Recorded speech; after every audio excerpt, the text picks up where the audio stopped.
Trauma.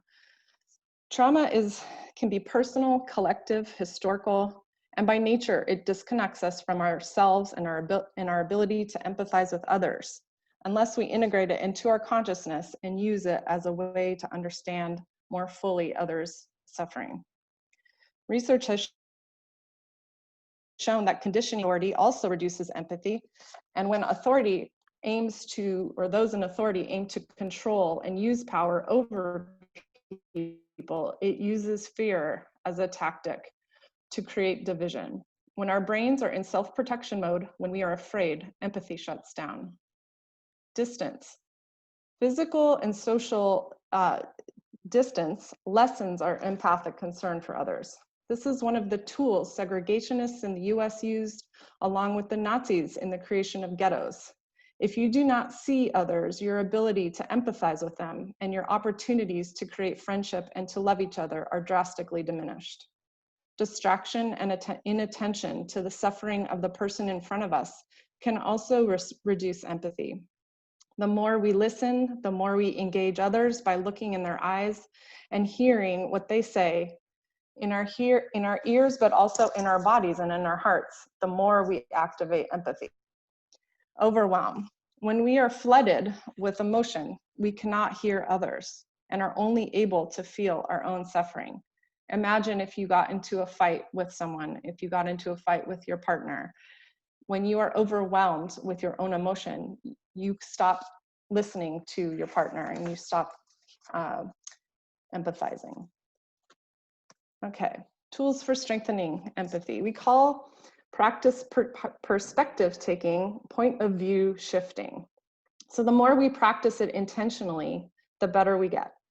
Imagine what the other person's life might be like, where they might be coming from. What do you look like in their eyes?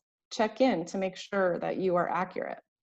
To do this well, we must pay attention, look people in the eyes, be attuned to their body language. The more we do this, the more we empathize. Challenge assumptions and practice humanizing the other.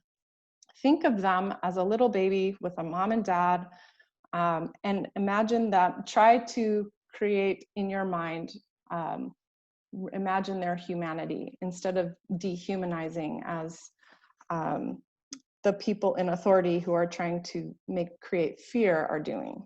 Challenge assumptions and practice meditate on loving kindness. First self, then on others we like and are easy to love, such as friends.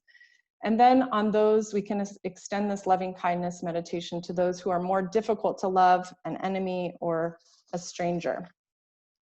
I'd encourage you to research this practice on the internet. And this kind of, the language we use is if you're talking about yourself and you're meditating on loving kindness towards yourself, you say things like, may I be safe, may I be loved, may I be at peace. And then you extend that to others.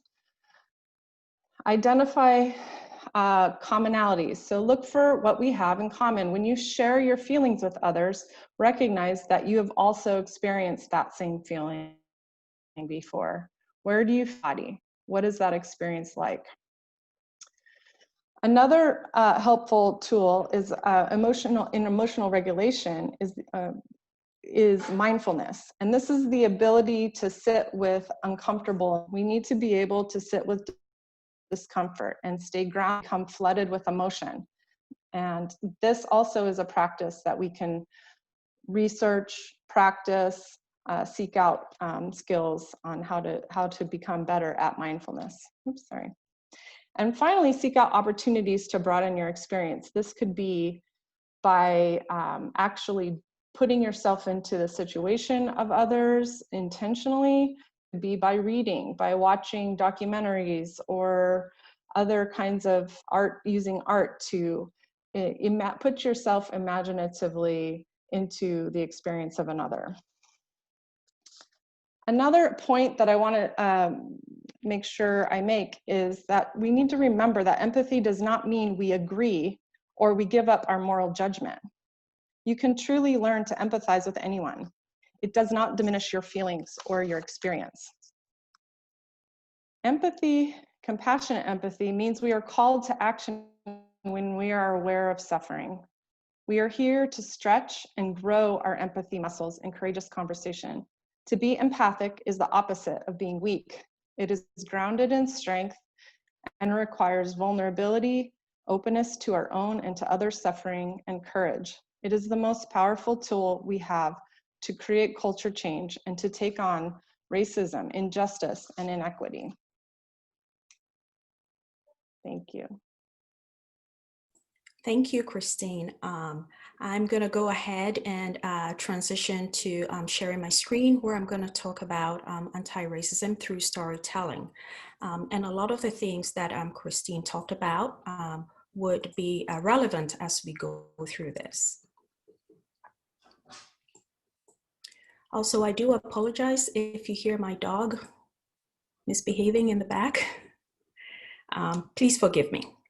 So as we begin these conversations, this dialogue, these stories, listening to people's stories, I thought I'd make a short presentation about how we can be anti-racist through the art of storytelling.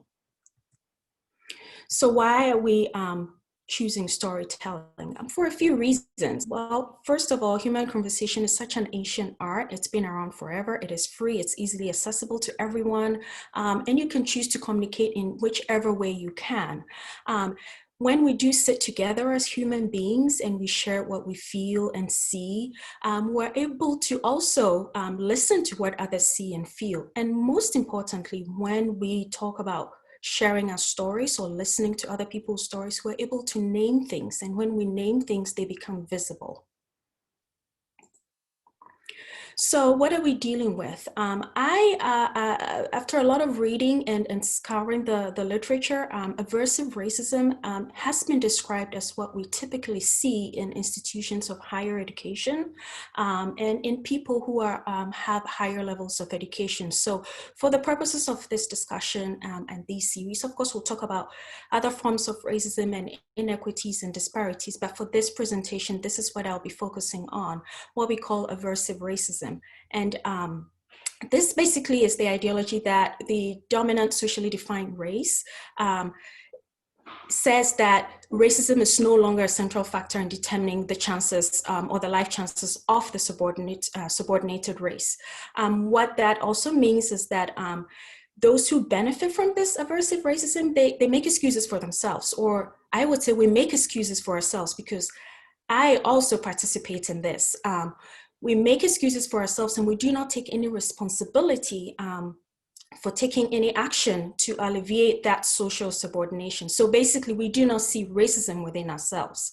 Aversive racism, or some people would say even the fear of engaging in aversive racism, really reduces that interaction. We're less willing to have conversations, especially between the dominant socially defined race and and the people of those who are not in that dominant socially defined race.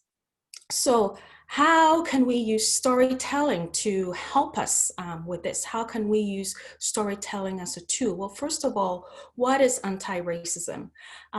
These are actions that challenge or dismantle the racial dominant paradigm. And as Dr. Kendi has beautifully described, anti-racism actions identify, describe, and dismantle what the dominant paradigm is. So when we talk about storytelling, this is what it helps us do.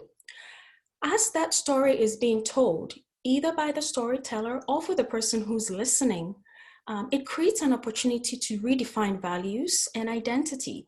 We're able to identify, right? We're able to identify things. We can name things. It also provides perspective. So as that story is being told, as it's being listened to, as it's being heard, things are described. Well, we've named things. Now we describe them, which then provides a whole new angle or provides perspective. And that also allows the storyteller to regain control over the future. So We really can't change what's happened in the past. We can gain perspective from that, but going forward, as the storyteller is narrating things, telling you about what they may be feeling or how they felt in that instant, they are able to give the listener and even the storyteller themselves opportunities to come up with plans to prevent that from happening. So that's where the activism comes in. I have to know that all these steps are acts in themselves. However, that third part where that storyteller is able to gain control over the future is so powerful, because we really have that opportunity to dismantle the dominant paradigm. So how do we make sure these stories are heard? How do we make sure these stories are told? Well, again, this is also an act. We have to make space. It's not enough to just make space. We also have to clear the space. My commonest example is we know there are seats at the table for everyone, as there should be. However, sometimes these seats are cluttered and covered with books and all sorts of things, so nobody even sees that space. We have to clear that space. And once we've cleared the space, we need to be quiet and listen to the story that is being told. And as we saw today, we have to be able to silence the interrupters. And sometimes that takes a whole village or a team. But yes, we have to silence the interrupters, and not just doing that, but amplify the voice of the storyteller. And to me, the most important thing would be the fact that we do not ever deny the storyteller's reality. Whatever they're saying, however they're feeling, is valid. And that's the end of the story, right? So now we've heard the story, we've listened, we've heard. What do? We have to commit to a value in the story. And that alone is an act. It's an active thing, commit. It's not enough to just commit. We have to commit to actions that honor a value in the story. And I have to put a caveat here in that value must be very important and relevant to the storyteller, okay? This is not about the dominant social paradigm. This is about the subordinated person, culture, ethnicity. We want to commit to actions that honor those values that they have told us in their stories. As we begin this journey, we need to remember, or I remind myself that when we are comfortable and inattentive, we run the risk of committing grave injustices absent-mindedly. So we have to be attentive. We should experience discomfort, embrace it, accept non-closure, and not be absent-minded as we go through these series and as we go through these sessions. And these are some of my references, and thank you. I will now transition to Dr. Carlos Cortez, and he is going to talk about how we can bring together health equity, social justice, anti-racism, as a whole, together as one.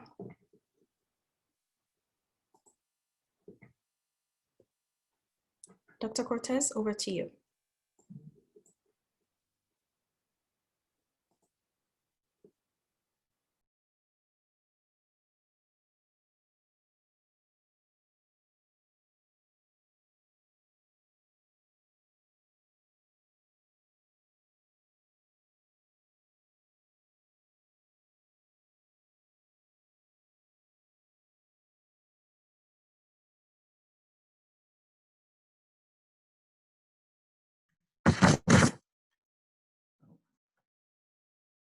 I'm muted now?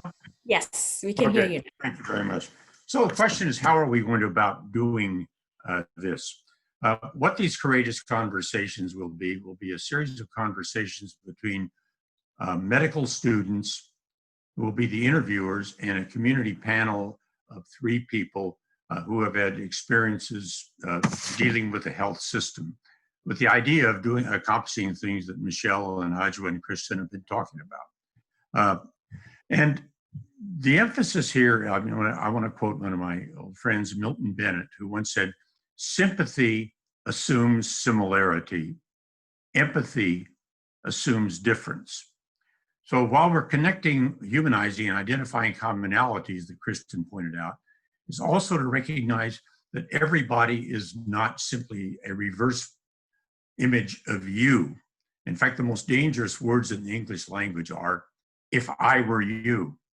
because you cannot possibly be me. What you need to do is to understand that I am a different human being from you, that we have commonalities, but also not project myself onto you. And that's where we come to the platinum rule: do unto others as they would want done unto them. Which brings us then to the concept of intersectionality, which we can be very complex, but I want to make it simple. It is simply the idea that all of us, everyone on the screen, myself, are in the intersection of all kinds of social groups, by age, by sex, by gender identity, by sexual orientation, by faith and beliefs, by abilities and disabilities, you name it. We have these different intersections with us. And that when you're interacting with another person, you're interacting not just with an individual who's a reverse version of you. You're interacting with an individual who has all these influences and experiences. And becoming empathetic means that you can grow to understand and feel these differences. And we're going to do this by having panels of, we'll be starting out with these 20-minute panels with two students from the medical school, interviewing the three members of the community. And by the way, those who are from the community are on here today, please write us and volunteer if you would be willing to be on these panels, because we want to be able to draw intersectional beings, and everyone is an intersectional being. Now, what comes out of this? Well, go back to the three aspects of our thread: health equity. The emphasis will be on how do we get better outcomes for all people, regardless of the social groups to which they belong, and regardless of their intersectionality. And this means, when do you ignore intersectional factors? They're not really relevant. And when do you take them into consideration? And that's a skill that only can be learned by practice. And then we get to the social justice aspect. And here the emphasis is not on just outcomes, but on the process, the institutions, the healthcare system, and particularly how does the healthcare system remain open to or more close to people, those categories that we talked about under intersectionality. And therefore, we'll be examining through these conversations where the system breaks down, or where it can be opened up, or where it can be improved to make it more conclusive. And finally, we get the idea of anti-racism, which is simple as when should racial factors be considered? When should they be ignored?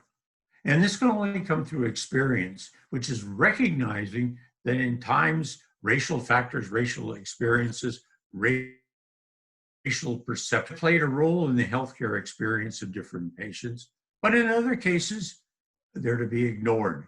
And once again, this takes practice. So in other words, as we go through this process of conversations, we'll be focusing on how do we make outcomes more more equitable? How do we make systems more just? And how do we make the racial factor be a positive and constructive thing and not a negative? So with that, I'll stop, turn it back to Ajwa. Thank you, Dr. Cortez. Our next speaker is Dr. Davis, Dr. Kendrick Davis. He will be walking us through what some of our learning outcomes for these sessions would be. These learning outcomes are particularly geared towards folks in healthcare. And so he'll be walking us through and explaining what we hope to achieve. Dr. Davis is an associate professor and associate dean for assessment and evaluation in the UCR School of Medicine. He also serves as the vice chair of research in psychiatry and neuroscience. And so with that being said, over to Dr. Davis. And in the rare event that Dr. Davis is not available, I am ready to jump in and do this as well. You're on mute, sorry, Dr. Davis. Thank you. I was like, I'm here. I was muted. Good morning, family. How's everyone doing? Happy Saturday. Listen, the key thing that I want to stress with going over learning objectives is something more from the discipline that's kind of trained me. So you kind of heard my roles here, my expertise in terms of my skill are in instrumentation measurement, program evaluation, and quantitative analysis. So when we think about learning objectives, think about it this way. One of the key things that they provide is the targets that you set your learning focus toward or orientation toward. So as an example, I'll go through each of these learning that are expected of you as learners to be focused on, to be thinking about, to be working toward. And it's the things that we're trying to facilitate and ensure that you arrive at in terms of a competence and an ability to demonstrate that that learning has occurred. So describing things initially, the use of the term works very well. Your first learning objective for this course is to describe how one's conscious and unconscious biases affect patient care and interactions. So of course, as we go through these different sequences of individual sharing and facilitating learning, gathering knowledge toward those ends and how well you can demonstrate that as we complete instruction. Number two is to discuss racism, ethnicity, language facility, sexual orientation, differential abilities, disabilities, and gender identity and health disparities. If you think about all those topics and the reason why we came together, similar to dealing with nationally, these are very touchy subjects. But again, in terms of what it takes in order for you to be able to demonstrate what you've learned and can describe those things and apply them in health disparities, and how they apply to health disparities means that you have to go through this exercise of listening to things, hearing things, and thinking about things that may be uncomfortable. But the learning objective is set in place here. Moving forward, identify opportunities to incorporate patients' complex intersectionality into individual management and care plans and interactions. Again, thinking about the oath that you guys, for those of you who are already clinicians, have signed up for, medical students, what you're working toward. There is a care that you're striving to give to the community in spite of their backgrounds, because many of us know that none of us signed up for the circumstances that we've been dealt. And so again, keeping those learning objectives in mind with these difficult and sensitive topics can be very helpful in you mitigating any emotions that may get a little out of whack. Number four is practice compassionate curiosity and empathy in community dialogue. And then the final learning objective and outcome is create and commit to anti-racist actions and communities in the communities that you serve, So in terms of describing now how these things will be assessed, like anything else that you're doing, there's opportunities that we try to facilitate to ensure that you're getting feedback. We call that formative evaluation. It's not toward a grade. The idea is to give you a sense of how well you're moving toward this learning progression and give you some feedback as to how well you're doing. And so there'll be opportunities to do those things. You'll have basic questionnaires that you may be asked to do something more active where someone can observe you, trading that you've learned and been able to apply these kinds of skills and knowledge that you've acquired in order to say that you've learned. And so ultimately, what I want you to remind is periodically peek at the learning objectives. Think about how much you've been learning toward those things. Even the things that may be unsettling might fit within one of those 5 categories, and make sure that you really focus on getting the most out of this learning experience. I think that might capture it. If there's any more that you'd like for me to add, Dr. O, please let me know. You said it all. Thank you so much. With that, we would transition on to hearing from our next speaker, and she is going to take us through the actual outline of these sessions and walk us through what would actually happen in a typical session. So we would welcome Mix. Nina is a licensed marriage and family therapist and the behavioral scientist at the UCR School of Medicine Family Medicine Residency Program in San Bernardino. Nina? Thank you very much. Hi, everyone. Thank you for having me. So we're looking forward to having a series of conversations on how to understand, model empathy, and effectively communicate with people of different races, ethnicities, gender identity, faith, language, sexual orientation, and cultures. This is part of the UCR School of Medicine's effort in addressing health equity, social justice, and anti-racism in medical education and improving health outcomes. These conversations seek to encourage and sustain dialogue between UCR School of Medicine and members of the community served by UCR School of Medicine and its clinical affiliates. So just to kind of quickly go over some of the dates on our calendar. So we are starting today. We're having the introductory session, and then we're going to have community panels on Saturdays throughout the months, but we are skipping December. So we'll go ahead and give you more information as that develops. We do have a couple of requirements. We're asking everyone to complete the following with registration starting November 21st.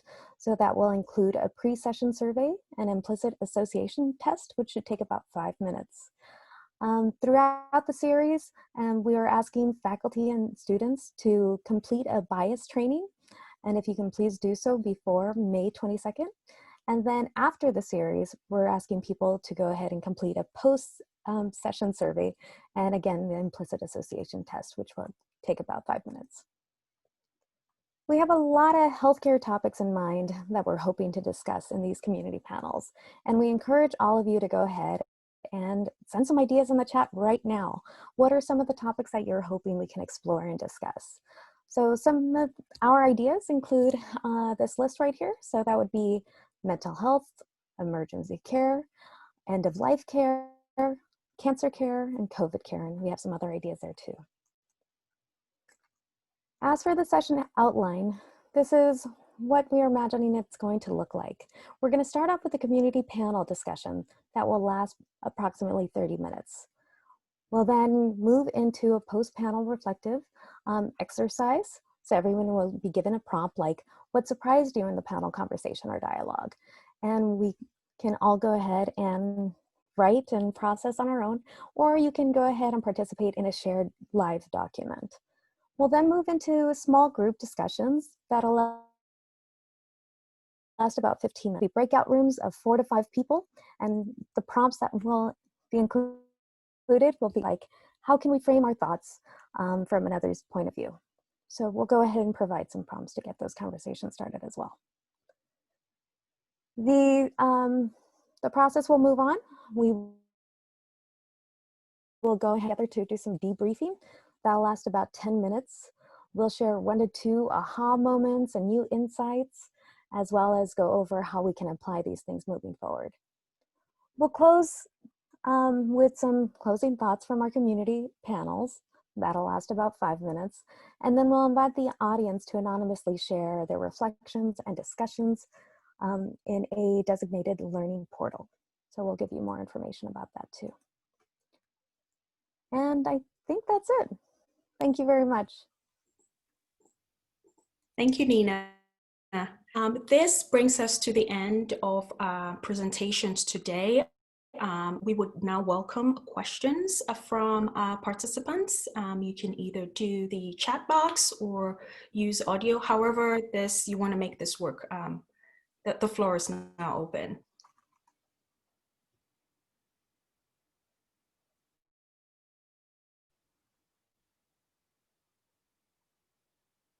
And if you're having trouble,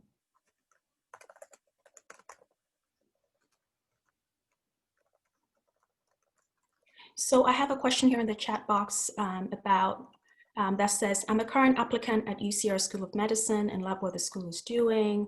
I signed up for today's event and was wondering if I have to sign up again for future sessions or if I'm auto-enrolled. Yes, you will have to sign up for future sessions. So each month there would be an invitation to join these sessions.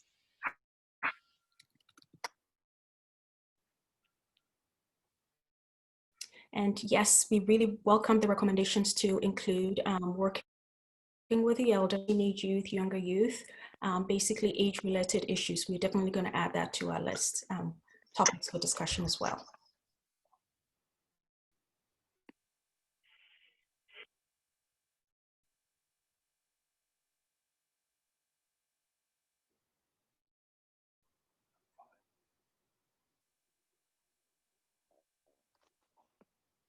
And we welcome any comments and questions.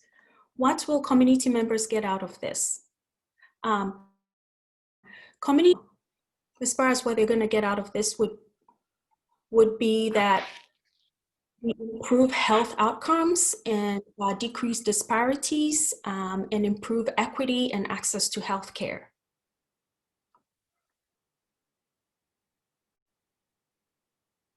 That is an excellent question. Adjua? Yeah, can I add to that? Yeah, and there's sort of two levels of the community. There will be the community panelists, which will be 3 at every session. And of course, we're going to be learning from them about the healthcare system and things that can be improved, but also the members of the community who simply are attending the sessions. We want input from you because you may spot some things that are taking place. And the more insights we can get, the better. So in a sense, it's improving the medical school program and improving everybody's better understanding of the intersection of health equity, social justice, and anti-racism with the entire healthcare process. We'll all be learning this process. Thank you, Dr. Cortez. I have a question here asking, how do we sign up for the panels? Michelle, would you be able to take care of that for us?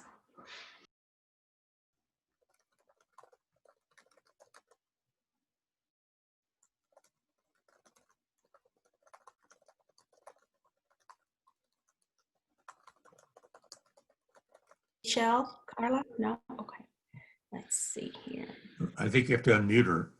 Oh, Dr. Say, I believe everyone's unmuted already. okay. Let me try to check one more time just to verify. Okay, now I unmuted Michelle. Sorry, Michelle. That's okay. So yes, you can please send any emails to chc@med.ucr.edu. We'll put it in the chat as well. Well, Carla just did. So if you have any questions, if you would like to participate on the panels, please email us and put in the subject, Courageous Conversations, and we would love, love, love to have you. And I want to add one thing to that. When you sign in, mention what areas or topics that you would feel comfortable being on the panel about, because as Nina listed a bunch of those topics and others in it, put in geriatric care or aging. Yeah, it's great. You know, aha, here's a panel coming up. This is a good person to have for this panel. And as well as if you have other items that you think that we need to share those ideas. Yeah, and tell others about this so that they can join in as well. Yes, yeah. Yes. Be recorded, because I know a lot of people would be really interested in this type of thing, but maybe they can't come because they're busy, things like that. Yes, that's an excellent question. The panel discussions will be recorded. The small group discussions would not, just so people have that privacy and safe space to really tell us what they think. But the sessions will be recorded. The final thoughts from our panelists will be shared with everyone. And again, we will be making these recorded participants who are hard of hearing, hard of seeing, and also in Spanish, or Spanish-speaking only participants. Okay, thank you. Another, Dave Glidden just put up something about his post about working with recent immigrants whose language is foreign to us. Yeah, this is an important part of intersectionality. Thanks for throwing that in, David. But not only that, but also citizenship status is an issue, a person's relationship to the healthcare system. So yes, the more of these ideas on intersectionality that we can get from the panel, from members of the community, the better job we can do in working toward health outcomes and social.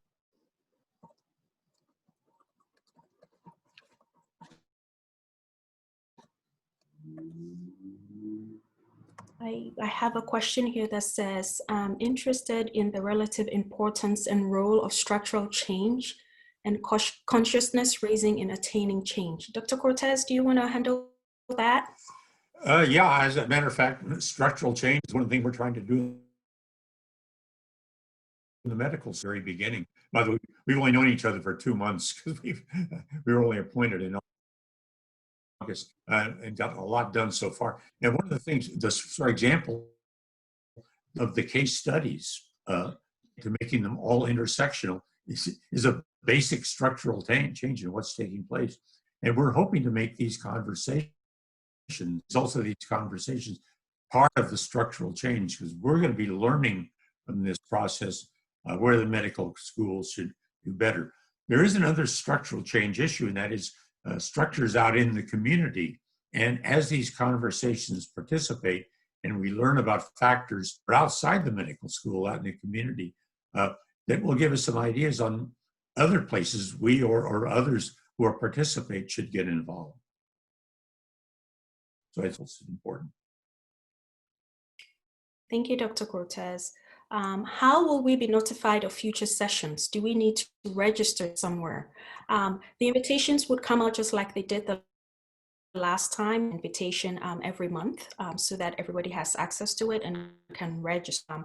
That is to make sure that people are not missing, because if we make it an automatic registration, sometimes, you know, it gets buried in a lot of emails. So we will be sending out invitations on a monthly basis. And we can also send out invitations directly to you from your email address that you use for your registration this time. And by the way, particularly for the community people who are out there, feel free to go to that link or the CHC that Michelle put out and write suggestions to us. I like, well, we already came up with suggestions about including geriatric care.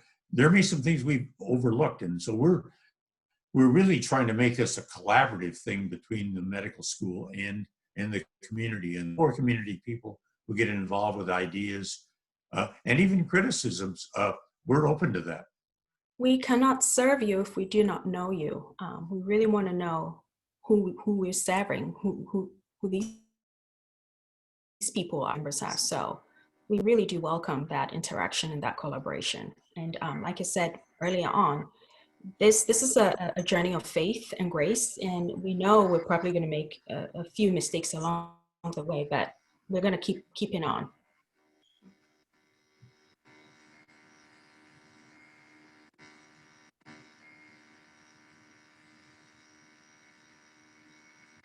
Well, I think we're coming up at the hour here. I think I can confidently in saying that we are so grateful that you chose to spend an hour of your Saturday with us. Thank you for being here, and thank you for participating. As we go forward, we hope to get to know everyone really well, listen to you, learn from you, be humbled by you, and become better physicians and better healthcare workers for the communities that we serve. Thank you all for coming today.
How could I not stick around and give you and have this opportunity just to say thank you?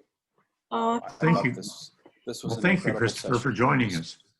just incredible. Well, thank you, Carlos, and thank you for your time. I don't know if you saw, we need to do lunch again. I can't tell you how valuable this is just in my heart, in my life. Kristen, thanks for hitting those points again. I mean, you know, you get so busy, you stop thinking about things that you need to be thinking about. I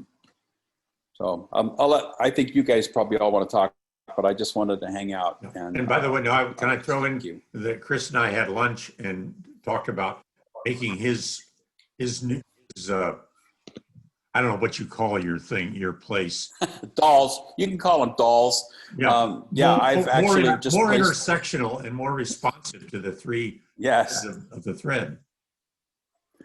Thank yes you. I now have minorities living in my office. They're mannequins of color now instead of everybody looking like they came from Stockholm. We have diverse mannequins now. You go, Nilla Pop. That's the way. That's what I'm talking about. Bravo. All right. Thank you so much. Thanks, you guys have Chris. a wonderful week. Again. It's been terrific. Hey, by the way, this is my first experience being Zoom bombed. Me too. Mine too. I'm sorry I got totally You handled messed it up my words. It's okay. You did wonderful. You No, stayed Kristen, calm, you did great wonderful. presentation. I feel like I choked on my words. Luckily, I had some notes that I was able to I missed use the to pay Zoom attention. bomb. Oh yeah. Huh? Oh yeah, I'm so sorry. it was bad. We all stayed calm and we kept going. We just kept swimming. No, it's a But phenomenal inside, team. That I was doesn't very surprise me. overwhelmed. I was No. super overwhelmed inside. Like Sorry, is Vicky? Yeah, I'm trying to. I didn't know if Vicky had a question or I'm just gonna go ahead Okay. and remove her. Hi, Vicky. Her? You and I have been corresponding, so hello. Oh, okay. Well, I think I removed him, her. Vicky I've been Carlos. She's still corresponding there. with I her can't. through the anti-racism Riverside. Yeah. Oh, okay. Vicky, can we ask that you end the call? She may have just walked away. Huh? I know. You have to go. Oh, Ajwa, before I forget, I will be sending you that thing I had to do for the dean. That's all written out, minus this. I'm going to put this into that report. I'll get it to you within the next couple hours. And if you would look it over, because I want to get it to Linda this weekend. Okay. Okay. Great. Thank you. Let me send No. that. Yeah, the Zoom bombing thing, we'll have to put more parameters in place before this happened. Well, actually, it's happened twice since I've been working with the NAACP on some of their conversations that they've been having with the community. And unfortunately, it happened with the youth. And it was really bad with the youth. We had to do some, we had to have some therapy sessions with the youth that were on the call because it was really, really bad. We were caught off guard. It was the first time we didn't know what to do. We couldn't get this person to stop. So, Michelle, can I ask you a technical question? Mm-hmm. If Kristen had just gone to her next slide, would bitch have disappeared? No, we would, what Carla ended up doing when we came back on, she only gave privileges for us to be able to advance, the co-host to be able to advance the slides. And so that disallowed others from kind of what she did, or what this person did is coming on and writing on the screen. It disabled that. So we'll make sure next time that, we have people staying in the waiting room, we let them in and we won't allow them access. We'll have to mute everybody. We'll have to do the same thing that we did when we came back on and kind of put some more restrictions in place so that we don't have that happen again. That would mean that we may have to add an extra 30 minutes or so to our time because waiting room, letting people in, that takes a while, depending on the number of participants that we have going on. So. Well, Ajwa and Kristen, you handled it beautifully. I mean, yes. Well, that's not what I was feeling inside. No. But thank you. Remember, we're role modeling, right? Everything we do is role modeling for people. I think we were some people empathetic with you at that point. Yeah, and it was good. I mean, you know, honestly, we needed to see stuff like that so people realize this is real, you know, and people don't want us to have these conversations. So they realize how important they are to bring, you know, the community together. And this was a perfect, you know, example of, okay, we're going to just move through this, you know, stuff like this happens in everyday life. Yep. We're going to move through. And yes, Kristen, you like seamlessly, you know, I think taking a breath when we all logged off and logged back on, and it went really well. Everybody was great. No, that's what something hit me out of this. There were a lot of community people there who might not be panelists. And we might think of, you know, I may go in an hour and 15 minutes, not an hour and a half, and have and encourage an open forum at the end to allow community people to join in the conversation. And that makes it more of a conversation than simply the panelists and the students. I don't know how that would work technically, but boy, if we could make this a forum where people are eager to come because exciting things are happening, would be, and their voice can be heard, I think it'd be fabulous. I don't know how Kendrick would evaluate that, assess that. We're debriefing now. We can't hear you. We missed you, Regina, but we're debriefing now. Okay, now I'm in 2 other meetings today. Okay. Hi, Regina. How you doing? I'm good. I'm just coming out of the Board of Supervisors meeting. I'll catch up with you guys later. Okay, we'll send you the recording. Okay, thanks. Bye. Okay, bye. Okay. Hi, Carla. Have I met you? Hi, I don't believe so. My name is Carla. I work with the Center for Healthy Communities too. Oh, great. Okay. Hello, and thanks for being with us. Yes, she's the rock star behind the scenes. Yeah, we need you. Hey, Carla, I think we can stop recording now. Oh, that's right. I'm sorry. I had to record it. I will edit that out.